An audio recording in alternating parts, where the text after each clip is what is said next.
Selamat pagi, Bapak Ibu Saudara sekalian yang kami kasih dalam Tuhan Yesus Kristus. Selamat berjumpa kembali dengan kami dari Restoration Christian Church di Los Angeles. Saya Hari Lee, Gembala Sidang. Hari ini, hari Minggu, tanggal 13 November tahun 2022, dan kita akan membahas sebuah topik yang saya beri judul Eternal Value atau nilai kekekalan, atau disebut juga sebagai nilai abadi.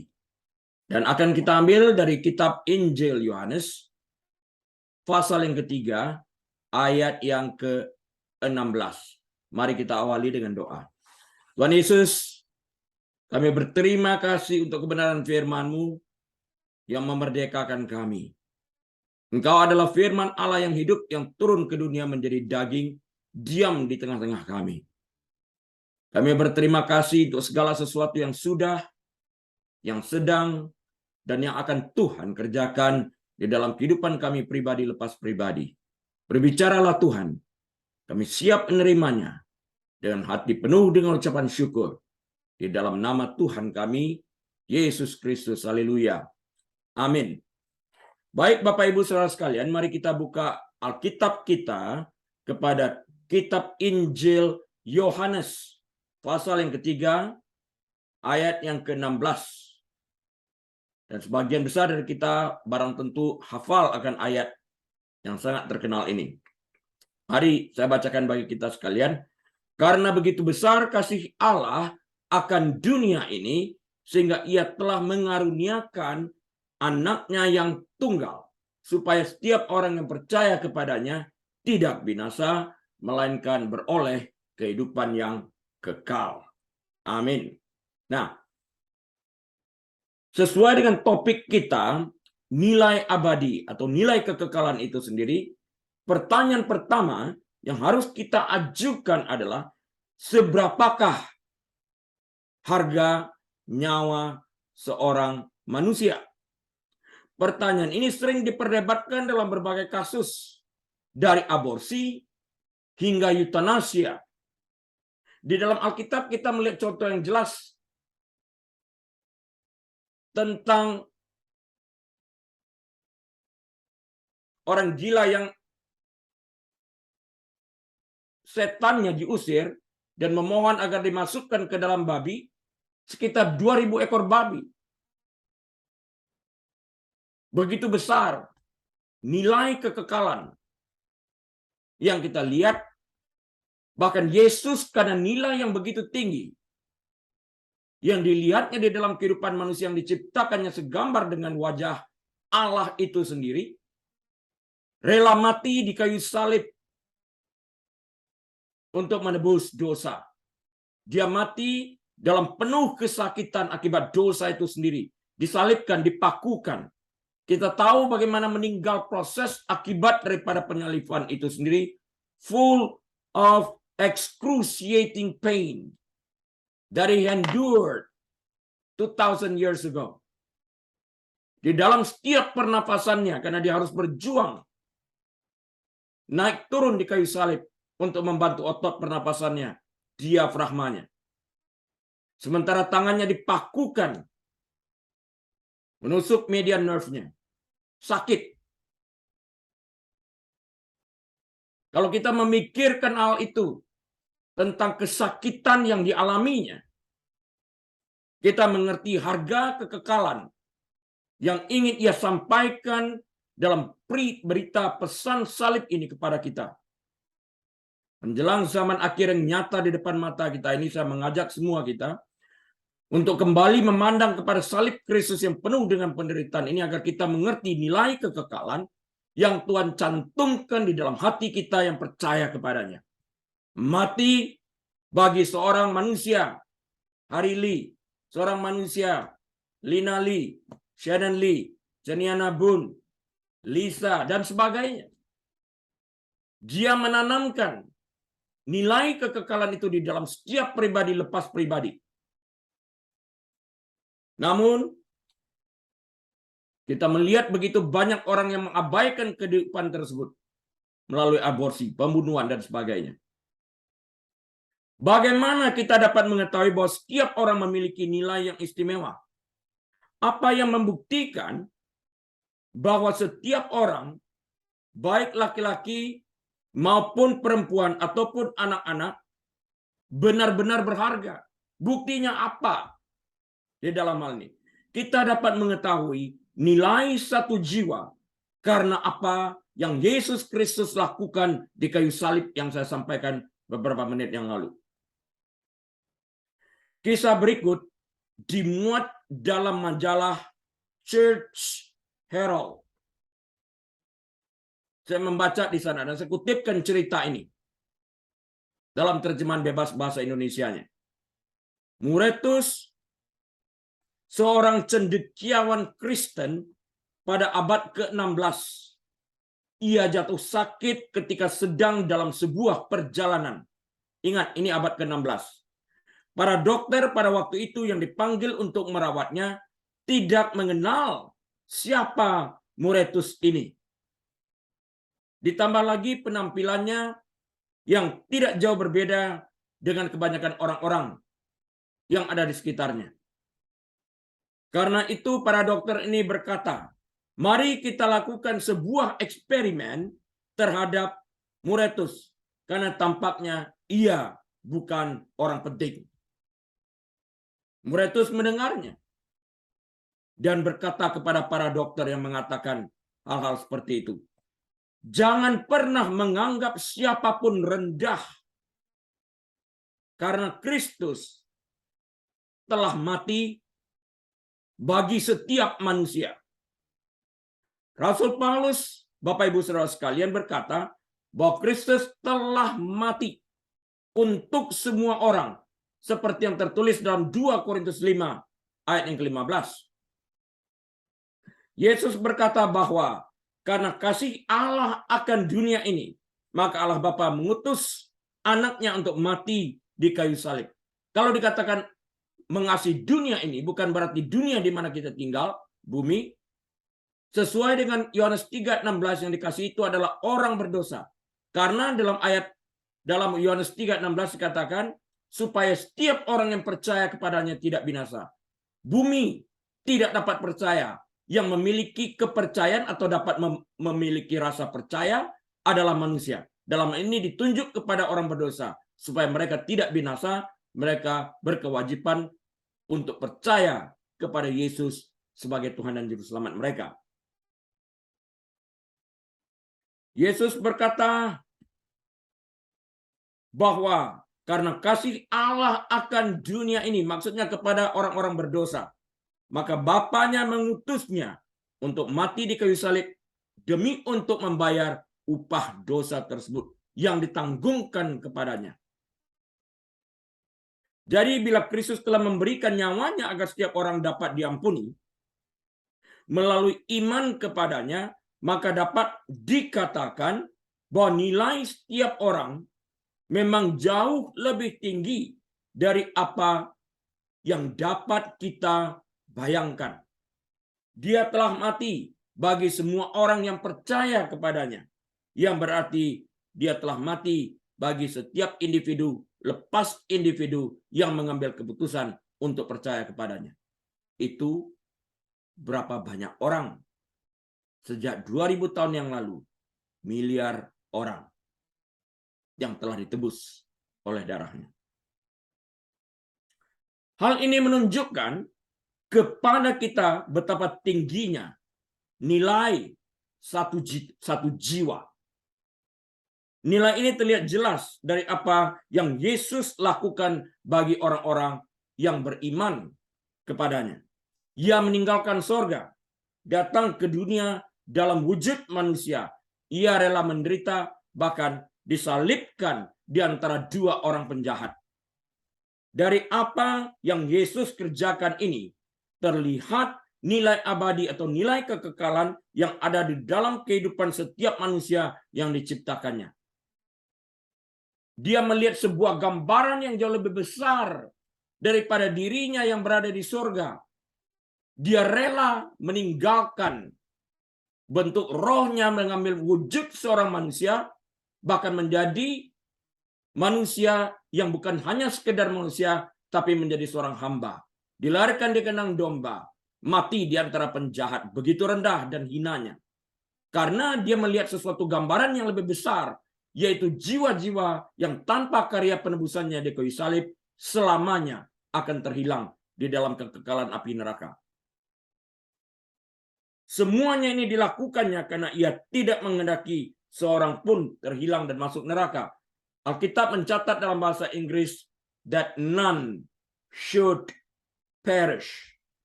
Dia tidak ingin satu orang pun terhilang dan binasa di dalam kekekalan api neraka. Hal-hal apa di dunia ini yang memiliki nilai abadi yang sejati? Datangnya Yesus ke dunia 2000 tahun yang lalu tidak lain dan tidak bukan adalah untuk menunjukkan kepada kita tentang nilai abadi, tentang nilai kekekalan yang berada di balik liang kubur. Dia datang dengan maksud baik, dia datang dengan tujuan baik, dia datang dengan kasih sayang, dia datang dengan tujuan yang mulia untuk mengembalikan manusia ke dalam kekekalan surga. Namun tidak semudah itu orang menolak dia, orang memfitnah dia, orang menghina dia. Padahal tidak satupun kesalahan terdapat dalam dirinya. Dia rela menanggung semuanya itu demi kasihnya kepada manusia berdosa, agar manusia berdosa ini mengizinkan dia berkarya di dalam kehidupan mereka dengan satu catatan, yaitu percaya kepadanya, agar dia dapat menebus dosa manusia tersebut dengan kematiannya di kayu salib. Karena itu, Bapak Ibu Saudara sekalian, mata kita harus tertuju kepada nilai yang abadi yang terdapat dalam Yesus Kristus. Karena suatu saat atas penentuan Tuhan, kita akan meninggalkan dunia yang fana ini. Dan selama kita hidup, selama kita bernafas, dan selama kita masih dalam keadaan mampu untuk membuat keputusan, ambillah keputusan pada saat ini untuk menjadikan Yesus sebagai Tuhan dan Juru Selamat kita. Beriman artinya percaya kepadanya dengan hati kita, bukan dengan pikiran. Pikiran, saya katakan yang lalu, itu adalah knowledge, tapi percaya dengan hati adalah iman. Kehidupan di dunia ini hanya bersifat sementara, bukan abadi. Dan oleh karena itu, satu-satunya bagian dari kehidupan yang memiliki nilai abadi adalah yang berlangsung hingga kekekalan. Yang di dunia ini, sejak manusia jatuh di dalam dosa, hanya sementara. Manusia akan kembali kepada debu dari mana ia diambil, dan roh manusia kembali kepada Sang Pencipta. Jelaslah, hal terpenting di dunia yang memiliki nilai kekekalan sejati itu sendiri adalah memiliki hubungan dengan Yesus Kristus. Karena pemberian cuma-cuma berupa kehidupan kekal hanya datang melalui Yesus kepada semua orang yang percaya kepadanya, seperti yang tertulis dalam Yohanes 3:16 yang telah kita baca bersama-sama tadi. Seperti yang Yesus katakan, akulah jalan dan kebenaran dan hidup. Tidak ada seorang pun yang dapat datang kepada Bapa kalau tidak melalui aku. Jelas kalimatnya ini. Itu Yohanes 14 ayat ke-6. Tidak ada seorang pun yang dapat datang kepada Bapa di dalam kerajaan surga tanpa melalui Yesus Kristus di dalam karya penebusannya yang membayar upah dosa. Dosa kita harus dihapuskan dan kepada kita diberikan kebenaran Kristus, agar kepada kita diberikan kuasa untuk menjadi anak-anak Allah, dan karena itu kita diizinkan masuk ke dalam kerajaan surga. Setiap orang akan tinggal di suatu tempat untuk selama-lamanya. Untuk selama-lamanya. Baik orang Kristen maupun orang non-Kristen. Cuma harus tentukan pada saat kita hidup dalam keadaan sadar. Tempat kekekalan itu surgakah? Atau tempat kekekalan itu neraka?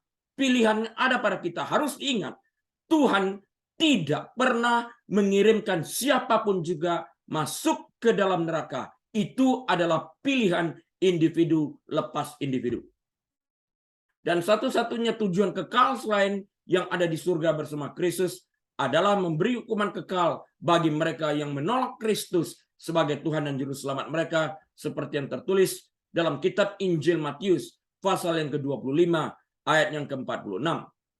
Mengenai hal-hal materi yang berlimpah yang ditawarkan dunia ini, yang banyak dicari dengan gigih, Yesus mengajar kita untuk tidak mengumpulkan bagi diri kita sendiri harta duniawi yang dapat dirusakkan oleh ngengat atau karat atau bahkan dicuri. Matius 6 ayat 19-20. Matius 6 ayat 19 dan 20. Ia sendiri waktu dicobai oleh setan menolak segala sesuatu yang ditawarkan oleh setan. Dunia tidak lagi menggiurkan hatinya. Tujuannya nyata, dia datang ke dunia untuk menebus dosa. Lagi pula, kita tidak membawa apapun ke dunia ini. Dan kita tidak dapat mengambil apapun darinya saat kita meninggalkan dunia ini. Sekalipun kau memasukin uang emas segala macam ke dalam lubang kubur, uang tersebut tidak dapat engkau nikmati. Dengan telanjang kita datang, dengan telanjang kita kembali. Tertulis dalam kitab Ayub. Namun nilai-nilai inti Kristen kita sering diabaikan dan terlewatkan begitu saja dalam usaha kita untuk mencapai sukses demi untuk mendapatkan kenikmatan materi. Dan di tengah-tengah pengejaran duniawi, kita sering melupakan Tuhan. Terutama saat kita berhasil dalam mencapai apa yang kita inginkan di dalam karier kita. Seketika itu, kita lupa kepada Tuhan. Kita menghindar daripada kewajiban-kewajiban kita untuk bersekutu dengan Dia. Kita menghindar dari kewajiban-kewajiban kita untuk merenungkan firman-Nya dan untuk bersaat teduh. Padahal segala sesuatu yang kita nikmati tersebut semata-mata adalah pemberian daripada Tuhan, anugerahnya. Musa membahas masalah ini 3.500 tahun yang lalu. Musa sudah mengatakan ini. Ketika umat Tuhan akan memasuki tanah perjanjian. Dia tahu apa yang terjadi pada waktu mereka memasuki tanah perjanjian. Dia wanti-wanti mereka pada waktu itu. Musa memperingatkan mereka untuk tidak melupakan Tuhan. Karena dia tahu begitu mereka membangun rumah baik dan mendiami rumah tersebut, hati mereka akan menjadi sombong dan mereka akan melupakan Tuhan yang membawa mereka masuk ke dalam tanah perjanjian. Tertulis dalam Ulangan 8 ayat 12 sampai 14. Ulangan 8 ayat 12 sampai 14.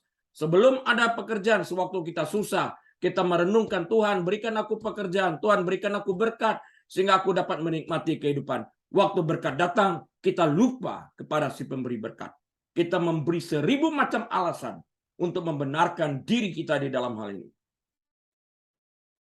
Pokok pembicaraannya adalah kita tahu dalam hati kita yang terdalam, kita lupa Tuhan sekalipun mulut kita mengatakan, enggak kok.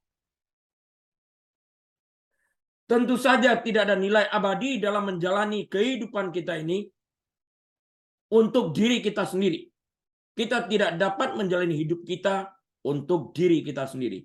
Namun kita bersikap tak acuh terhadap kebenaran itu. Kita menyangkali akan adanya nilai yang jauh lebih besar dalam Tuhan Yesus dari apa yang ditawarkan dunia yang fana ini. Langit bumi berlalu tetapi firman-Nya kekal, kata Alkitab. Kita berusaha mencari jalan keluar untuk membenarkan diri kita bahwa kita baik-baik saja tanpa Tuhan Yesus dengan menerima apa yang ditawarkan dunia yang suatu saat akan berlalu ini. Ini adalah pikiran yang menyesatkan, harus kita tinggalkan dengan segera. Perlu kita mengambil waktu merenungkan akan kebenaran firman ini. Namun ada nilai kekal yang signifikan dalam apa yang kita lakukan dengan hidup kita selama waktu yang sangat singkat di bumi ini. Meskipun kitab suci menjelaskan bahwa perbuatan baik kita di dunia ini tidak akan menyelamatkan kita atau membuat kita tetap diselamatkan. Efesus 2, 8-9. Namun Alkitab juga secara jelas mengatakan kepada kita bahwa kita akan menerima upah kekal. Reward, eternal reward dijanjikan kepada kita sesuai dengan apa yang telah kita lakukan selama kita hidup di bumi ini. Seperti yang Kristus Yesus sendiri katakan dalam Matius 16 ayat yang ke-27. Saya bacakan bagi kita sekalian. Matius 16 ayat 27. Sebab Anak Manusia akan datang dalam kemuliaan Bapanya diiringi malaikat-malaikatnya. Pada waktu itu, yaitu pada waktu Anak Manusia datang, yaitu Yesus Kristus, Ia akan membalas setiap orang menurut perbuatannya. Waktu itu Dia akan bagi-bagi reward. Mahkota apa yang akan kita terima? Itu pada tempat pengadilan Kristus, the Bema seat, Christ seat. Di sana bukan pengadilan untuk menentukan siapa selamat atau tidak, tapi siapa akan mendapatkan reward apa, karena semua orang sudah masuk ke dalam kerajaan surga. Ia mau supaya kita hidup di dalamnya, ya. Jadi saya ulang sekali lagi. Tertulis di dalam Efesus 2 ayat 10. Karena kita ini buatan Allah, diciptakan dalam Kristus Yesus untuk melakukan pekerjaan baik yang dipersiapkan Allah sebelumnya, sebelum segala sesuatu terjadi, before the foundation of the world. Ia, Kristus, mau supaya kita hidup di dalamnya. Pekerjaan baik ini berkaitan dengan pelayanan atau melayani Tuhan. Sebaik mungkin memberikan yang terbaik dengan apa yang telah Dia berikan kepada kita dan dengan ketergantungan penuh kepadanya. Di dalam hal ini. Karena Alkitab juga mengatakan lebih baik memberi daripada menerima. Karena itu beri yang terbaik apapun bentuknya. Memberikan waktu yang terbaik. Memberikan pelayanan yang terbaik. Memberikan pengorbanan yang terbaik. Apa saja yang kita berikan di dalam memberi ini, berikan yang terbaik. Sehingga di dalam melakukan pelayanan-pelayanan tersebut seperti itu, kita menempatkan Kristus yang kita layani melalui orang-orang di sekitar kita dengan kesadaran penuh bahwa kita telah memberikan yang terbaik. Rasul Paulus membahas kualitas pekerjaan yang dapat mendatangkan upah kekal, reward, dengan menyamakan orang Kristen sebagai ahli bangunan. Orang Kristen diumpamakan sebagai ahli bangunan. Dan kualitas pekerjaan mereka harus diuji. Kita bangun rumah, nanti kualitas pekerjaan orang itu seperti apa? Kalau kita sebagai ahli bangunan, kualitas pekerjaan kita sebagai ahli bangunan, orang Kristen, akan diuji. Nah, kualitas pekerjaan mereka disamakan dengan bahan bangunan. Paulus kemudian memberitahu kita bahwa bahan yang baik, yang tahan dari api ujian Tuhan, dan memiliki nilai kekal adalah emas, perak, dan batu permata yang mahal. Ini kualitas yang baik dari bahan bangunan yang akan kita pakai. Sedangkan menggunakan bahan dengan nilai yang rendah atau tidak bermutu, seperti kayu, rumput kering, dan jerami, untuk membangun di atas dasar yaitu Kristus, tidak memiliki nilai yang kekal, tidak mendapatkan upah di dalam hal ini karena habis terbakar. 1 Korintus pasal yang ketiga ayat 11 yang ke-13. Dengan demikian Bapak Ibu Saudara sekalian, bahan apakah yang akan kita pakai, yang akan kita letakkan di atas dasar yang telah diletakkan oleh Kristus itu sendiri? Apakah kita memberikan yang terbaik, emas, perak, batu permata yang mahal, ataukah di dalam pelayanan kita tersebut kita asal-asalan dengan menempatkan jerami, dengan menempatkan rumput kering, dengan menempatkan kayu yang mudah terbakar, sehingga sesuatu pun tidak terlihat jelas lagi setelah itu. Jika kita mau melayani, berikan yang terbaik dari apa yang kita miliki, karena Kristus telah memberikan itu terlebih dahulu kepada kita. Pada dasarnya, Bapak Ibu Saudara sekalian, Paulus memberitahu kita bahwa tidak semua perilaku dan pekerjaan kita akan mendapatkan imbalan. Motif kita akan diperiksa oleh Tuhan. Hati kita akan diperiksa oleh Tuhan. Artinya, jika motif kita itu baik karena hati kita itu memiliki sesuatu yang baik untuk kita berikan di dalam pelayanan, maka pelayanan kita tersebut tidak pernah akan digoncangkan oleh circumstances. Pelayanan kita tidak pernah dapat dihentikan oleh keberadaan, oleh circumstances yang terjadi di sekeliling kita. Jika circumstances dapat menghentikan pelayanan kita, itu perlu dipertanyakan. Apakah motif kita benar di dalam melayani yang pertama? Dan yang kedua, apakah motif kita benar-benar mengasihi Allah di dalam ini? Karena Yesus pun di dalam pelayanannya kepada manusia mengalami hal-hal yang serupa. Dan Alkitab mencatat, jika Kristus sebagai Tuhan kita telah mengalami hal tersebut, ditolak, dihina, difitnah, dipukuli, memberikan contoh yang terbaik, sehingga Paulus pun mengatakan, aku pun ingin menjadi serupa dalam kesengsaraan, dalam hal kematian dia. Apakah kita berhenti melayani hanya karena kita tertolak atau kepada kita diucapkan kata-kata fitnah? Justru kita harus melayani lebih baik lagi. Dan ini adalah sebuah anugerah bahwa Tuhan itu mengizinkan itu terjadi di dalam kehidupan kita itu. Karena itu Alkitab berkata, bersukacitalah oleh karena itu. Karena kita dilayakkan. Ada banyak cara pelayanan kita kepada Tuhan yang akan memberi kita imbalan atau rewards atau upah kekal itu sendiri. Pertama, kita perlu menyadari bahwa setiap orang percaya sejati telah dipisahkan oleh Tuhan untuk tujuan mulianya. Ketika kita menerima karunia keselamatan kita dari Allah di dalam Yesus Kristus, kita diberi karunia rohani tertentu.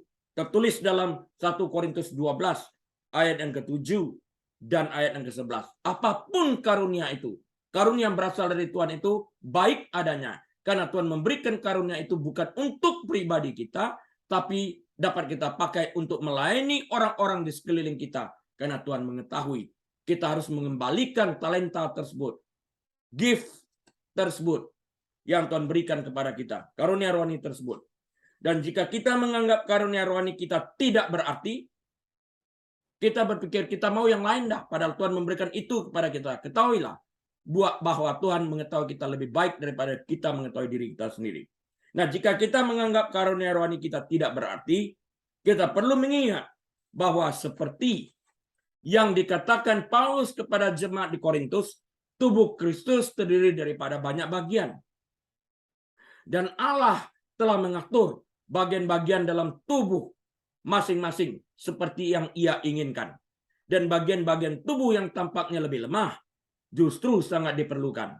1 Korintus 12 ayat 14 dan ayat 18. Jika kita menggunakan karunia rohani kita, kita memainkan peran penting dalam tubuh Kristus dan kita sedang berpartisipasi untuk melakukan apa yang memiliki nilai kekal. Seringkali kita menganggap sesuatu itu tidak penting karena kita tidak ingini. Kita lupa pada kelingking kita sebetulnya, Bapak Ibu Saudara sekalian. Kita jarang bersyukur untuk kelingking yang kecil dan kita menganggap tidak berarti. Sampai telinga kita gatal, kita tidak bisa memasukkan jempol, kita akan memasukkan kelingking.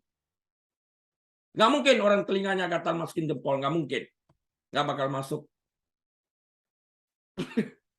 Kelingking. Nih saya kasih contoh. Kelingking. Saat itu kita baru sadar bahwa sesuatu yang lemah itu justru sangat berarti dan penting di dalam kehidupan kita.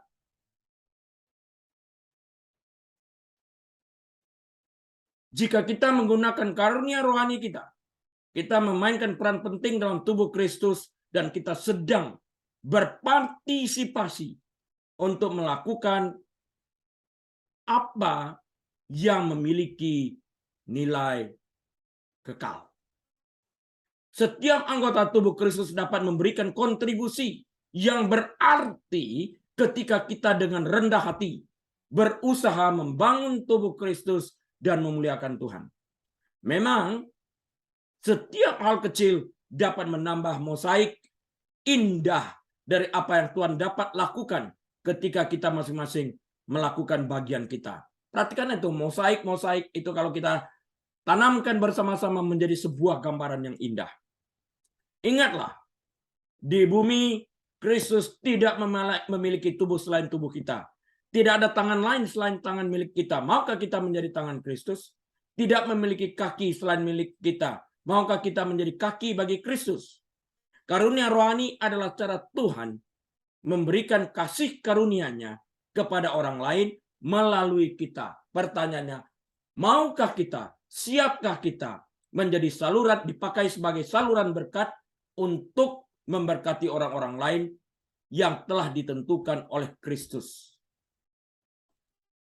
Ketika kita menunjukkan kasih kita kepada Tuhan dengan mematuhi perintah-perintahnya, ketika kita bertekun dalam iman, terlepas dari semua tantangan dan penganiayaan, ketika dalam namanya kita menunjukkan belas kasihan kepada orang miskin dan sakit dan beruntung dan kurang beruntung, dan ketika kita membantu meringankan rasa sakit dan penderitaan yang ada sekitar kita, maka kita memang sedang membangun dengan emas, perak, dan batu permata yang mahal, yang memiliki nilai abadi yang sejati. Memang dengan membantu satu orang, kita tidak dapat membantu dunia, tapi kita dapat membantu dunia di dalam kehidupan satu orang tersebut. Itu penting. Satu orang pun kita bantu. Kita dapat mengubah kehidupan orang itu, sekalipun kita tidak dapat mengubah seluruh dunia. Saya ingat sebuah cerita yang saya baca, ada seorang anak muda yang dari pagi sampai terbenamnya matahari sibuk melemparkan bintang-bintang laut yang ditemukannya di pantai. Ada orang tua yang memperhatikannya sepanjang hari, dan kemudian pada saat matahari terbenam, dia masih aktif mencari dan membuang bintang-bintang laut tersebut yang terserak di pinggir pantai termasuk kembali ke dalam laut. Lantas orang tua tersebut berkata, "Anak muda, bukankah ini sebuah kesia-siaan? Aku memperhatikan kau sejak pagi sampai matahari terbenam, sibuk melemparkan dan mencari satu demi satu bintang-bintang laut tersebut. Apakah yang ingin kau capai selain membuang waktumu, energimu yang tidak berarti?" Anak muda ini menjawab, "Mungkin kelihatannya apa yang kulakukan ini tidak berarti, tetapi di dalam setiap bintang-bintang laut yang aku campakkan kembali ke dalam laut membuat perubahan bagi bintang laut tersebut. Aku telah melakukan sesuatu dari pagi hingga matahari terbenam. Sebaliknya engkau sibuk memperhatikan apa yang aku kerjakan dan engkau tidak melakukan bagian apa-apa di dalam kehidupan ini." Penting kita mengerti akan hal itu. Bagaimana kita dapat memperoleh perspektif kekal tentang kehidupan. Hidup dengan menyimpan secara sadar tentang kekekalan dalam pikiran kita adalah cara yang paling bijaksana untuk hidup. Perspektif abadi, hidup dalam kekekalan, membuat kita tidak mengejar mimpi kosong dan kepuasan materi semata-mata. Ya, uang itu penting, tetapi uang itu bukan segala-galanya untuk menghalalkan diri kita untuk melupakan Tuhan. Pikiran seperti ini membuat kita tidak menyia-nyiakan tahun-tahun kita untuk mengejar hal-hal duniawi yang tidak dapat kita bawa pada saat kita mati. Berapa banyak penyesalan jika kita membaca cerita orang-orang pada ajalnya, bahwa jika mereka dapat mengulangi kehidupan mereka, mereka akan mendekatkan diri mereka lebih kepada Tuhan. Karena pada akhirnya, apa yang ia capai di ujung kematiannya, di ujung maut yang segera menjemput hidupnya, ia menyesali kehidupan yang sedemikian rupa. Salah satu contoh yang kita baca dalam cerita itu adalah Job Steve. Kita harus menebus waktu yang diberikan kepada kita dalam arti mempergunakan waktu yang diberikan kepada kita dengan bijaksana. Sehingga pada saat kita bertemu muka dengan Sang Pencipta, dengan Yesus, kita dapat mempertanggungjawabkan waktu yang telah dipercayakan kepada kita selama kita hidup di bumi yang fana ini. Kita memperoleh perspektif abadi. Ketika kita memikirkan hidup kita sebagai tali sepanjang 100 kaki dengan ujung hitam di salah satu ujungnya. Tali melambangkan keberadaan kita dalam kekekalan. Ujung hitam adalah kehidupan kita di bumi. Kita cenderung memfokuskan semua gairah dan energi kita pada ujung hitam yang hanya sedikit, dan kita memiliki kecenderungan untuk memikirkan sisa tali yang melambangkan hidup dalam kekekalan. Bukankah pemikiran seperti ini sebuah kesia-siaan? Kita gagal memikirkan sisa tali yang begitu panjang melambangkan kekekalan. Kalau di gereja biasa saya akan mengambil sebuah mikrofon yang memiliki tali yang panjang, dan saya menunjukkan, saya masih ingat, mikrofon yang pendek itu lambang kehidupan kita di bumi berbanding dengan tali kabel yang begitu panjangnya melambangkan kekekalan. Kita memikirkan kepada hidup kita yang pendek di dunia itu mikrofon, dan lupa memikirkan tali yang menghubungkan mikrofon itu di dalam kekekalan setelah kita meninggalkan dunia ini.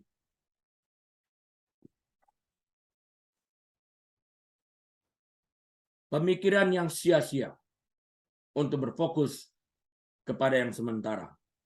Ada berapa macam cara untuk mengembangkan dan mempertahankan perspektif kekal dalam kehidupan kita ini. Kita perlu belajar ini.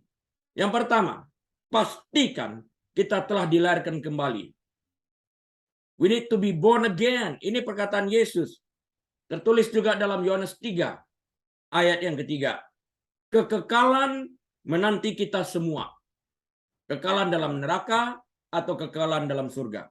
Tetapi satu-satunya cara untuk memastikan bahwa kita menghabiskan kekekalan di surga bersama Tuhan adalah dengan dilahirkan kembali. You must be born again, kata Yesus. Kelahiran baru ini menghasilkan semangat baru dan keinginan baru untuk menyenangkan Tuhan. Ketika kita menerima Kristus dengan iman, kita menerima kematian dan kebangkitan Kristus dengan iman. Roh Kudus tinggal dalam roh kita dan melahirkan kita ke dalam keluarga Allah untuk selama-lamanya. Roma 8 ayat 15-17. Pada titik itulah kita mulai mendapatkan perspektif abadi. Artinya kita harus percaya kepada Kristus dan segala apa yang dikerjakannya di kayu salib, bahwa dia hidup di bumi ini 33 tahun sekitar itu, dan kemudian mati, pada hari ketiga dia bangkit, naik ke surga, duduk di sebelah kanan Bapa yang Maha Kuasa, akan datang kembali mengadili orang hidup dan mati. Kita harus percaya akan hal-hal seperti ini yang merupakan basic kekristenan itu sendiri. Beriman kepada itu, maka kita akan diselamatkan dan dilahirkan di dalam kerajaan Allah. Menikmati kelahiran baru di dalam Kristus. Dilahirkan kembali.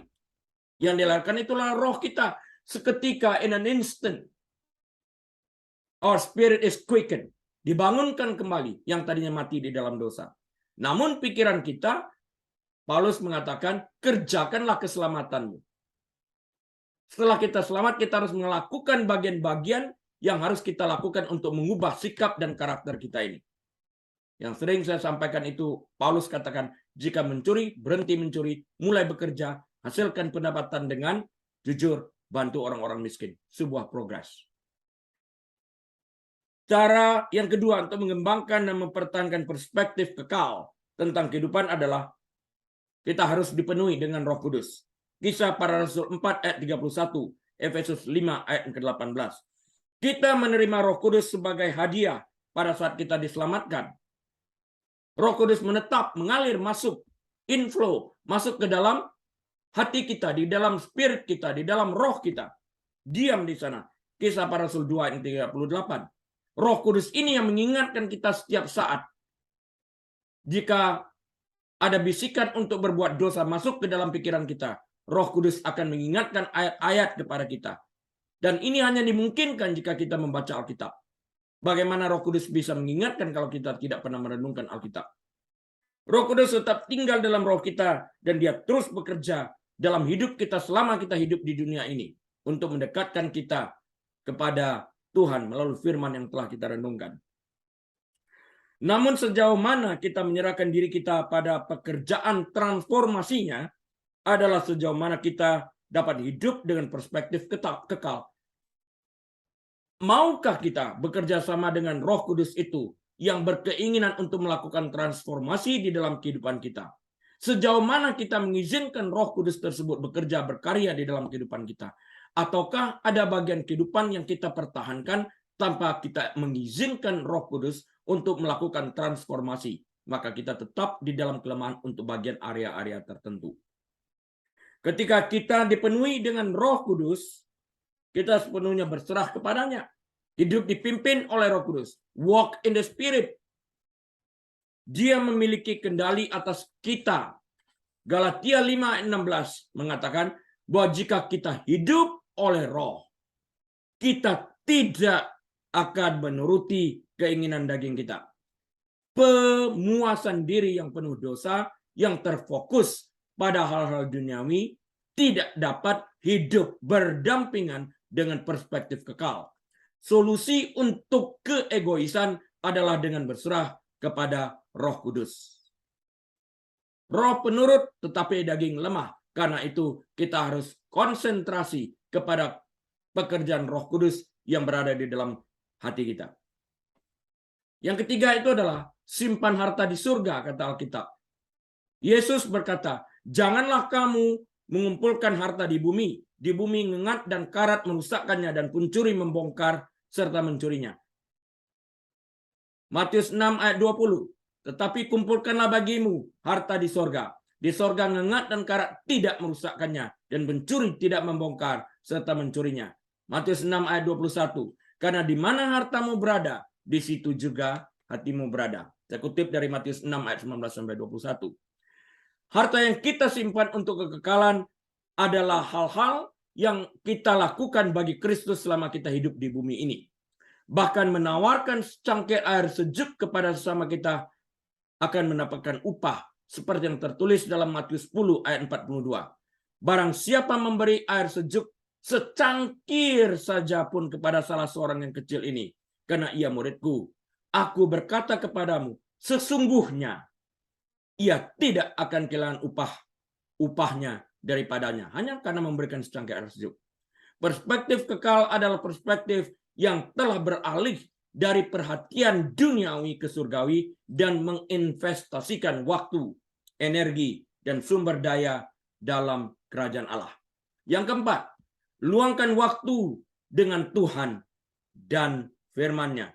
Mazmur 119 ayat 11 berkata, Mazmur 119 ayat 11 berkata sebagai berikut. Dalam hatiku aku menyimpan janjimu. Ini hanya mungkin bagi orang yang merenungkan firman Tuhan.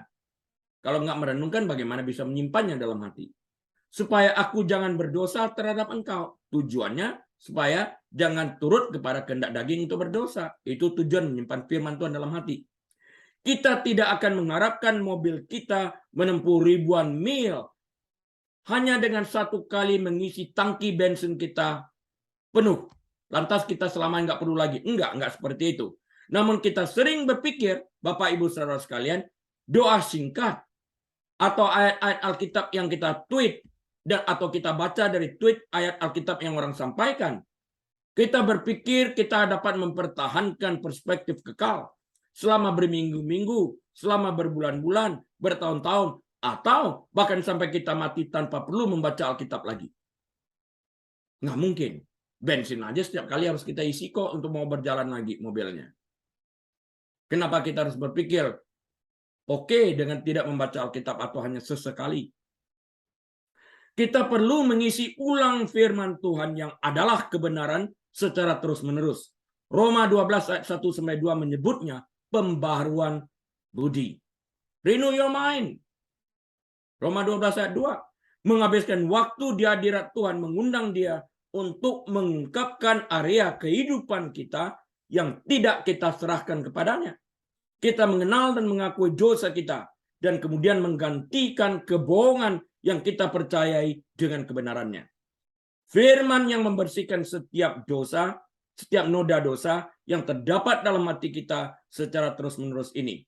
Tertulis dalam Efesus 5 ayat 26, menjaga prioritas kita sesuai dengan prioritas Allah dan membantu kita untuk mempertahankan perspektif kekal. Ini hanya dimungkinkan dengan diam dalam hadirat Tuhan dan merenungkan firman Tuhan agar kita berpikir seperti Kristus berpikir.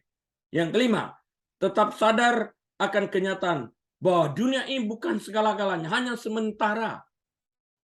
Kita hanya pendatang, akan kembali ke rumah Bapa. Sangat mudah untuk kehilangan diri kita sendiri dalam perhatian dan keinginan kita sehari-hari dengan memberikan alasan beragam-ragam. Tetapi mereka yang hidup dengan perspektif abadi yang terdapat dalam alam pikiran mereka sama-sama sadar bahwa setiap hari kita menghitung mundur menuju perjalanan terakhir kita. Setiap hari waktu kita berkurang di dunia ini. 2 Korintus 4 ayat 17-18 mengatakan, sebab penderitaan ringan yang sekarang ini mengerjakan bagi kami kemuliaan kekal yang melebihi segala-galanya, jauh lebih besar daripada penderitaan kami.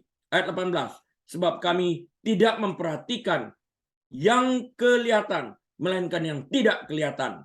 Karena yang kelihatan adalah sementara, sedangkan yang tak kelihatan adalah yang kekal. Kita harus dengan sadar mengarahkan pikiran kita ke arah yang abadi, yang tidak terlihat ini. Menilai segala keputusan yang akan kita ambil berdasarkan signifikansi abadinya. Apakah ini membawa ke dalam kekekalan apa yang aku kerjakan ini?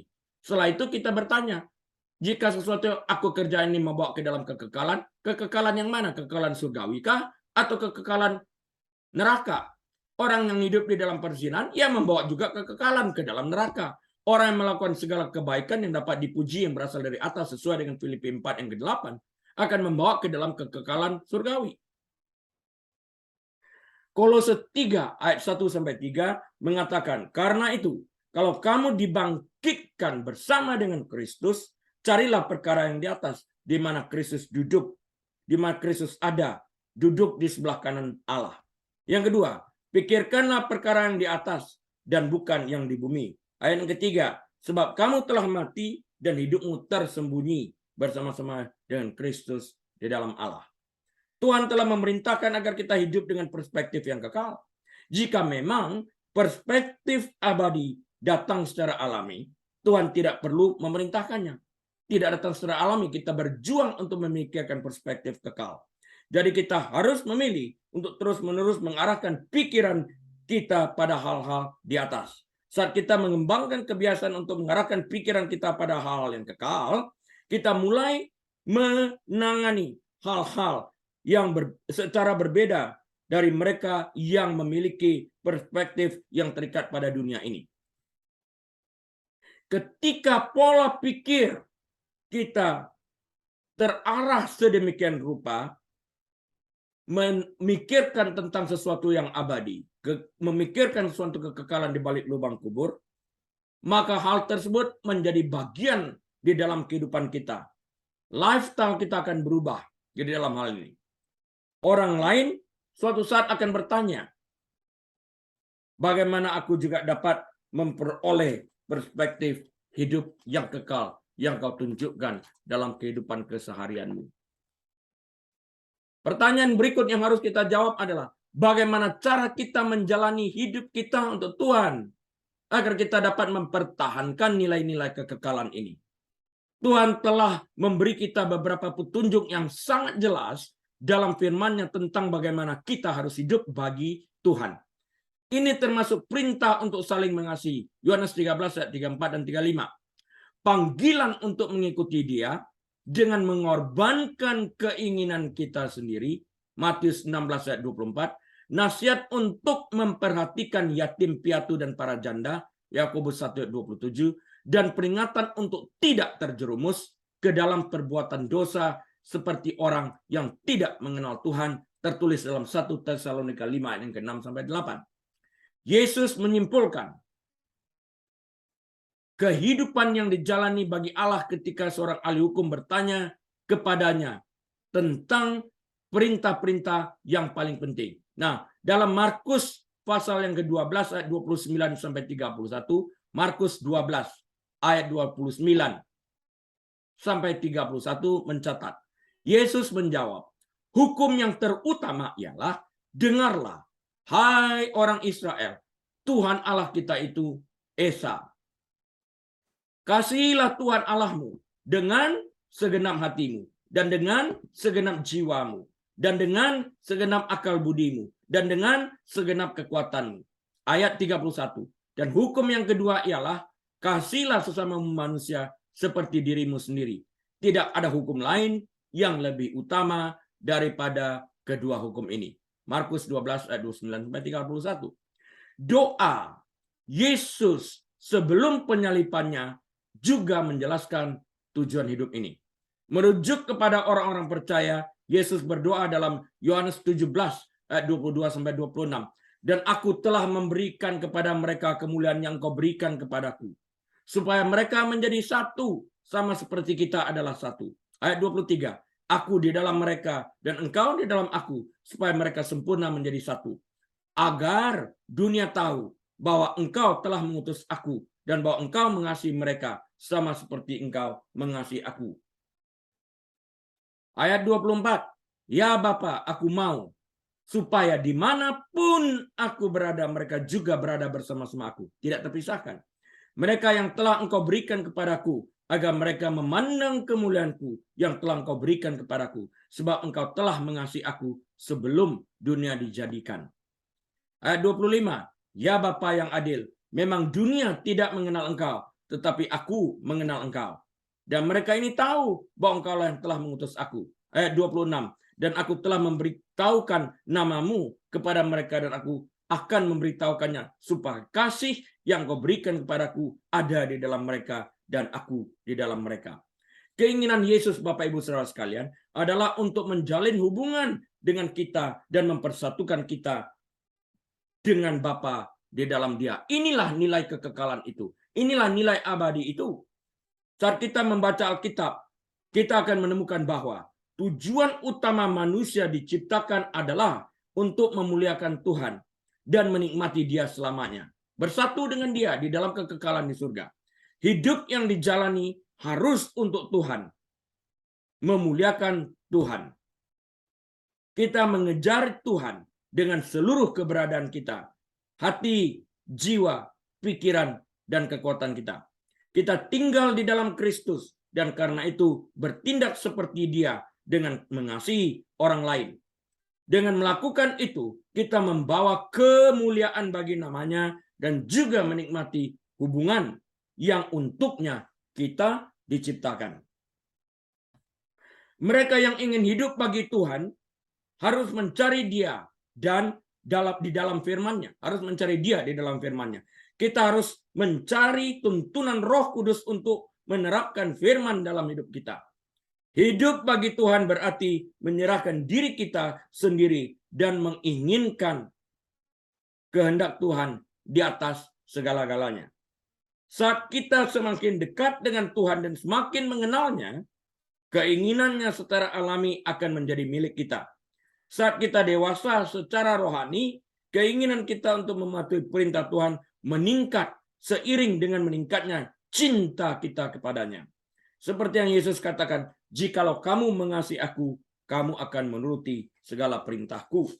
Yohanes 14 ayat 15. Nilai abadi atau nilai kekekalan dapat kita ketemukan dalam Yesus Kristus. Karena itu hidup kita harus berpusat pada Kristus, si pemilik nilai kekekalan tersebut. Karena di dalam Dia kita menemukan kekekalan abadi. Seperti apakah seharusnya kehidupan yang berpusat pada Kristus itu? Kehidupan yang berpusat pada Kristus atau disebut juga kristosentris adalah kehidupan yang berfokus pada komitmen kepada Yesus Kristus sebagai Tuhan. Inti dari setiap keputusan manusia adalah motivasi. Beberapa orang termotivasi untuk mencari kesenangan atau uang. Dan ada juga orang-orang yang memusatkan seluruh hidup mereka pada tujuan yang ingin mereka capai dalam kehidupan ini. Pekerjaan mereka atau bahkan keluarga mereka. Apa saja. Hal-hal ini tidak salah, sama sekali tidak. Namun apa yang menjadi pusat kehidupan kita dapat menjadi Tuhan kita. Artinya kita dapat memberhalakan sesuatu yang bukan Tuhan jika fokus kita pada hal tersebut dengan mengabaikan Tuhan, dengan tidak mengikut sertakan Tuhan di dalam kehidupan dan di dalam segala sesuatu yang kita kerjakan. Hati manusia dirancang untuk beribadah, termasuk manusia-manusia primitif yang masih ada pada saat ini. Dan jika tidak menyembah Tuhan, maka manusia akan memiliki kecenderungan untuk menyembah sesuatu yang lain. Jika kita tidak berpusat pada Kristus, kita akan berpusat pada sesuatu yang lain. Ibadah diukur dengan jumlah waktu, uang, dan energi emosional yang dikeluarkan. Dewa-dewa berhala kita dapat diidentifikasikan dengan tingkat komitmen kita yang penuh gairah yang berhala ini bangkitkan dalam diri kita. Dan setelah beberapa saat kita mulai menyerupai mereka. Kita dapat menghabiskan waktu demikian banyak untuk karier kita, untuk game dan sebagainya. Kita memberhalakan sesuatu seperti ini dengan melupakan Tuhan. Dengan berdoa 5 menit, 10 menit. Seminggu sekali. Dan kita membenarkan diri kita di dalam hal ini. Kita perlu mengevaluasi segala sesuatu yang kita lakukan dengan memikirkan nilai kekekalan yang Tuhan taruh di dalam hati kita saat kita menerima Kristus sebagai Tuhan dan Juru Selamat kita. Kita berbicara tentang berhala-berhala tersebut, memikirkan mereka, memimpikan mereka, dan merencanakan untuk menghabiskan lebih banyak waktu bersama mereka. Orang yang paling mengenal kita biasanya tahu di mana letak nafsu terdalam kita, karena ibadah sulit disembunyikan. Tidak mungkin.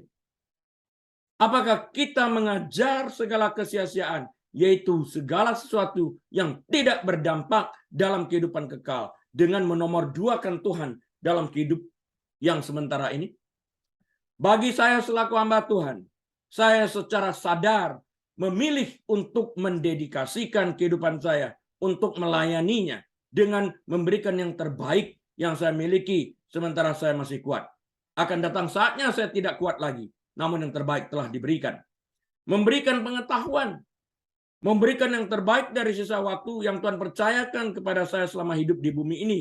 Memberikan perhatian kepada anggota keluarga dan memberikan perhatian kepada jemaat yang dipercayakan kepada saya maupun orang-orang yang saya layani. Harus mampu memberikan yang terbaik. Pengikut Kristus yang memusatkan hidup mereka pada Dia mulai menjadi lebih seperti Dia. Mereka berbicara tentang Dia, berpikir tentang Dia, bermimpi tentang Dia, dan merencanakan untuk menghabiskan lebih banyak waktu bersama Dia. Mereka memilih untuk menaati perintahnya karena cinta dan hormat kepada Tuhan mereka. Bukan karena takut terjebak dalam dosa, bukan, tapi karena cinta. Keinginan terbesar dari orang percaya senantiasa berpusat pada Kristus yang tujuannya adalah untuk menyenangkannya dan bertumbuh menjadi lebih seperti Dia. Kehidupan mereka menggemakan kata-kata Paulus dalam kitab Filipi 3 ayat yang ke-10. Yang kukehendaki ialah mengenal Dia dan kuasa kebangkitannya dan persekutuan dalam penderitaannya, di mana aku menjadi serupa dengan Dia dalam kematiannya. Tujuan utama dari kehidupan yang berpusat pada Kristus adalah untuk memuliakan Allah. Nah, seringkali kita baca ayatnya atau orang takut membaca ayat ini, Filipi 3:10 pada waktu membaca persekutuan dalam penderitaannya. Itu di skip itu. Padahal itu bagian dalam kehidupan di dalam hal ini. Tetapi kehidupan yang berpusat pada Kristus tidak boleh disamakan dengan kehidupan yang berpusat pada agama. Berpusat pada Kristus tidak sama dengan berpusat pada agama. Hear me. Berpusat pada Kristus tidak sama dengan berpusat pada agama. Orang-orang Farisi pada zaman Yesus berpusat pada agama. Mereka makan, minum, dan menutup mata terhadap hukum Taurat. Munafik. Mereka bisa menyebut semua aturan-aturan, prinsip-prinsip hukum, dan penilaian seperti seorang anak yang hafal akan abjad. Tetapi Yesus menegur mereka dengan keras. Mereka berpusat pada hukum, tapi tidak berpusat pada kasih. Dan itu membuat semua perbedaan. Matius 23 ayat 25, Lukas 11:42 mencatat ini. Kehidupan yang berpusat pada agama dan bukan pada Kristus berjuang untuk supremasi dengan menjadikan agama sebagai hukum tertinggi dan tidak terbantahkan. Perhatian diberikan kepada mereka yang berprestasi dalam agama, dapat menghafal ayat-ayat. Tidak perlu kalau mereka tidak dapat melakukan ayat tersebut. Ini fokus pada agama. Ini salah. Kita harus fokus pada Kristus dan kasih-Nya. Jadi mereka memberikan kemuliaan atau penghargaan atau rewards berdasarkan kinerja. Mereka yang mempraktekkan keagamaan tanpa Kristus mendapatkan nilai berdasarkan kinerja mereka dan menilai dirinya sendiri dan orang lain dengan standar yang mereka buat sendiri. Berubah-ubah. Di dalam hal ini, ibarat orang borderline personality disorder. Berubah-ubah standarnya seperti dia. Black and white, nggak pernah melihat gray area. Kehidupan yang berpusat pada Kristus, bersandar pada karya Yesus yang telah selesai atas nama mereka dan merindukan kekudusan sebagai sarana untuk tetap dekat dengannya. Ibrani 12 ayat 14. Menjelang akhir, rahasia menjalani kehidupan yang berpusat pada Kristus adalah memahami takut akan Tuhan. Takut akan Tuhan adalah kesadaran terus-menerus bahwa Bapa Surga kita yang pengasih, menguasai, dan mengevaluasi segala sesuatu yang kita pikirkan, katakan, dan lakukan. Dan Alkitab dalam Amsal mengatakan, takut akan Tuhan adalah permulaan hikmat, dan dengan hikmat orang menjauhi kejahatan. Mereka yang menjalani kehidupan yang berpusat pada Kristus telah mengembangkan kesadaran yang nyata akan kehadiran Kristus Yesus. Matius 28 ayat 20. Mereka sadar bahwa Yesus adalah Allah yang Maha Hadir. Mereka membuat keputusan berdasarkan pertanyaan, apakah ini menyenangkan Tuhan? Mereka menghindari jebakan setan dan keterikatan duniawi karena mereka mengevaluasi pikiran mereka. Jika Yesus menghabiskan satu hari bersama kita, apakah kita mau menerimanya? Apa yang harus kita perhatikan saat kita bersama dengan dia dalam satu hari itu? Apa yang ingin kita katakan kepada dia dalam satu hari itu? Dan bagaimana cara kita berperilaku dalam satu hari itu? Jika kita dapat mengatur segala sesuatunya demi satu hari itu, tetapi mengapa kita tidak memulai hari ini? Karena suatu hari saat hari itu tersebut datang, yaitu pada saat kita mati dan menghadap tahta pengadilan Kristus ini. Bagi mereka yang menjadikan Yesus sebagai pusat kehidupan mereka akan senantiasa mempertimbangkan dan mengevaluasi gaya hidup mereka sesuai makna abadinya. Segala sesuatu yang tidak berdampak dalam kekekalan dinilai sebagai sesuatu yang menghabiskan waktu dengan percuma. Wasting of time. Menghabiskan energi dan sumber daya.